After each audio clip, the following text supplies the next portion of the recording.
Welcome to 2026 with Rottler Manufacturing. I'm Ryan, and today behind me on the F10XS boring and surfacing machine is the answer to the #1 question we've had over the first year of having this machine in action is, can we put a 4th axis or some type of rollover fixture on the machine?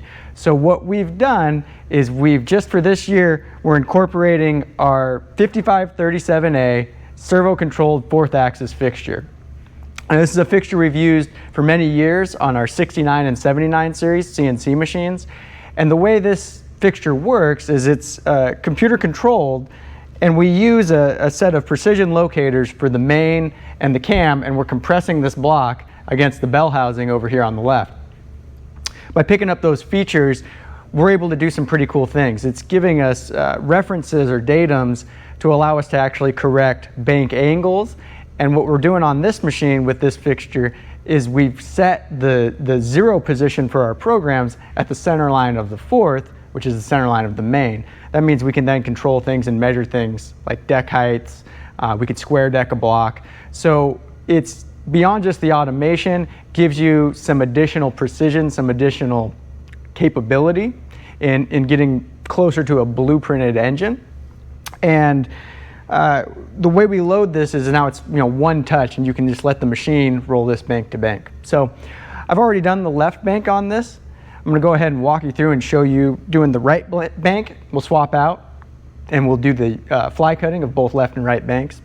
But in here in the software now, on this, when this is equipped on this machine, you're going to have an axis identifier for the A axis, and you have full control and bank angles. You can program any bank angle. So if you're doing a V6 or a V8, it doesn't matter. It's just a question of getting the correct locators that adapt into the fixture and then programming the angles that you want. So today I got a small block Chevy in here. I'm using our blind hole stub cutter head, and the reason why we're using that is the blind hole positions the cutter head or the insert below the centering fingers on this machine. And what that allows me to do is when I come down in the bore on a small block Chevy, I can then use this machine to automatically shift over and continue boring down to clearance below the cylinder bore. That'll allow me, when I take this block over to a hone, I can get the correct overstroke by letting my stones pass without interfering in any casting pieces or any main webbing that may be around that. That's an operation that normally would be done with die grinders or by hand. We're able to do that right here on the machine now. So for running this, I'm going to come over here to right locations. I've got bore 1 through 4 turned on for the right bank. I'm currently on the left bank. I've got my cutter head preset. I'm operating in the blind hole mode. So for me as the operator, this is pretty slick. All I have to do is sit here and babysit this machine. So if I hit bore right, it'll roll the bank over. And the machine's going to move into the first cylinder. Now it's asking me to remove the cutter and press OK to continue. This is because I'm in my blind hole mode. I've got the cutter in my hand, so if I press OK, that moves the cutter head down into the bore, centers with the centering fingers. It's going to move back up to the start cutting height. And all I have to do, position my tool holder in the cutter head, tighten it up, swing my chip shield in. And now it's saying insert cutter and press OK to continue. When I press OK here, it's going to turn the spindle on and bore this cylinder. So I'll hit OK.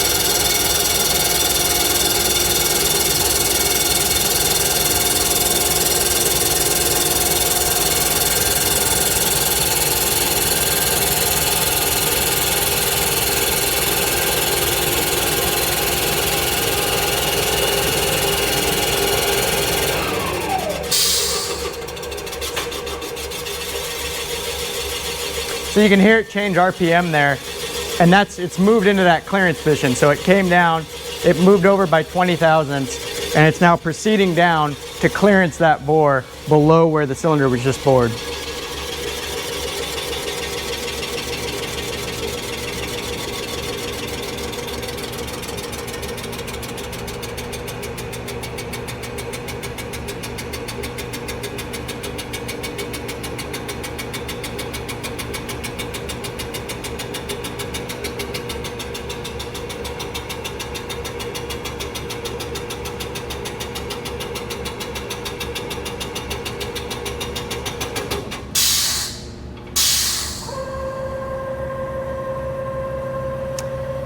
When it's finished, it'll retract back out. It's going to move to the second bore. Now when it gets above, it's going to prompt again. It's asking me to remove the cutter. You can take that out, press OK.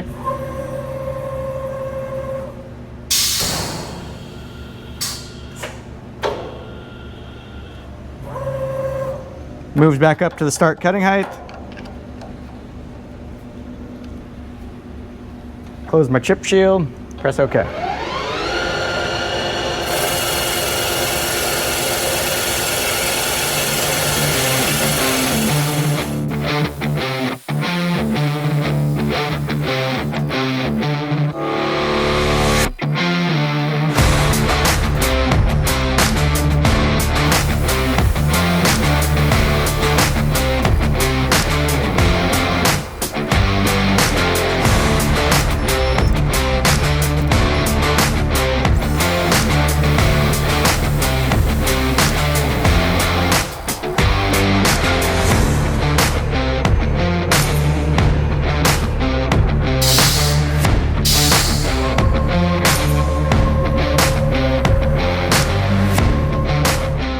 So once our boring is complete, we're going to swap over, we'll change out the boring bar to our fly cutter. What I like to do is I just come over here.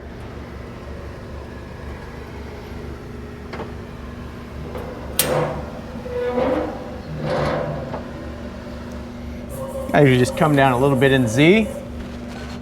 This is a manual tool change.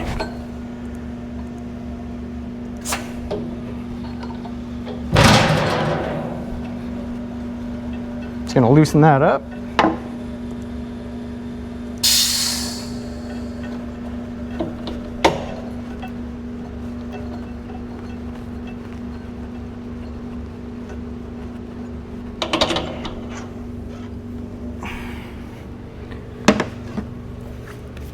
Grab my 10-inch fly cutter.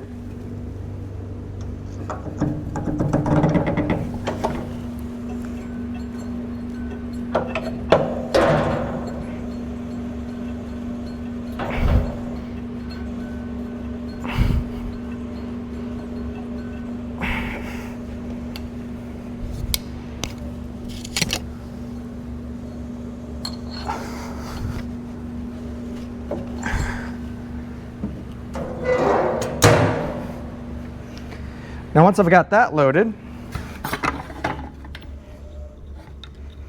reposition my chip shield. Now all I want to do is I'm going to swap out. So I'll go back to my program select, move into my mill cycle. This will turn on the wedge.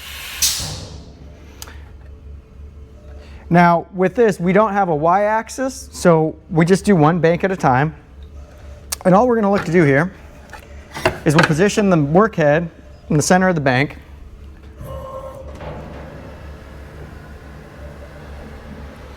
So I just like to hover over it. And then I float my work head, even up. Usually it's just a little bump. And now, if I come over to the edge here, I'm going to jog down in Z.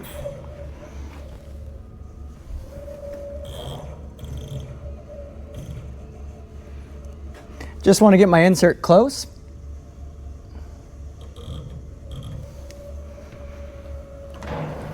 We're just going to touch this off. So I'll turn my spindle on. And I'm going to jog down in Z 1/1000th at a time with the hand wheel.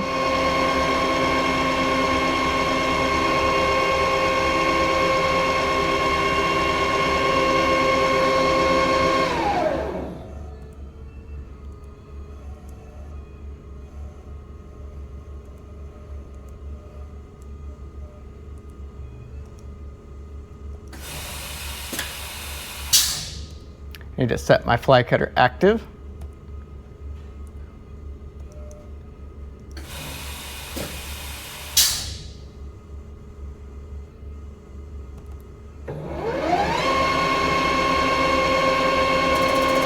So I'm just touching. I'm gonna let the machine move off of it.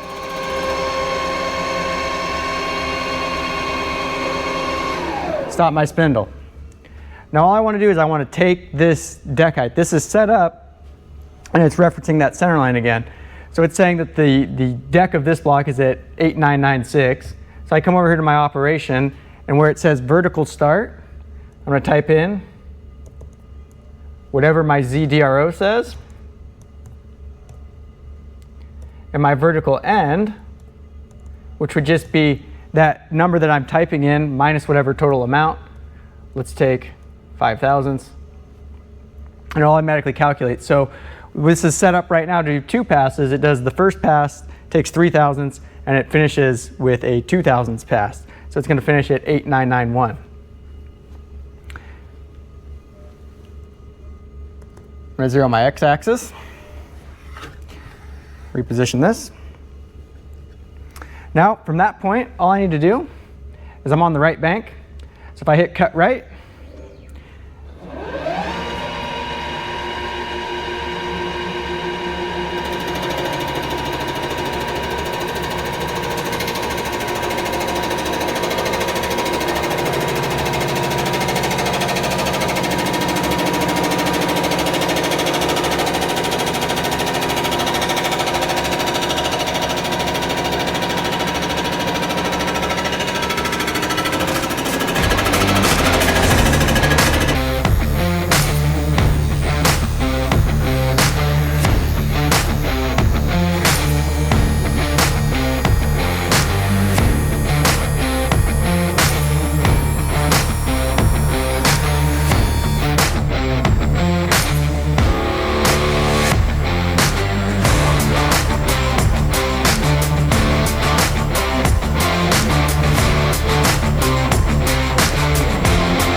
and once that's finished up, it'll retract back to the right.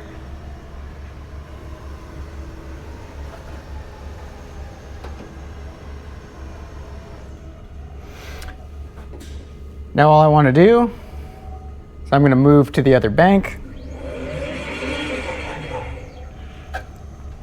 And I just like to check. I'm going to need to reposition. Just got to give this a bump. Back to neutral. Once I'm here, I'm over at the left bank now. I want both of these banks to be exactly the same. So from this side, simply press cut left.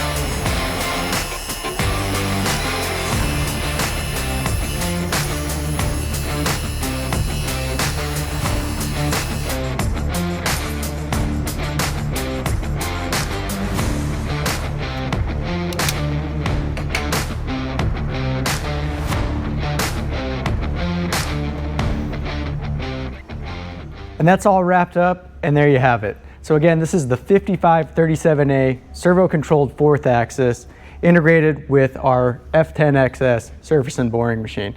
Check us out at rottlermfg.com. For direct inquiries, you can email me direct, ryan@rottlermfg.com. Thanks for watching. We'll catch you next time.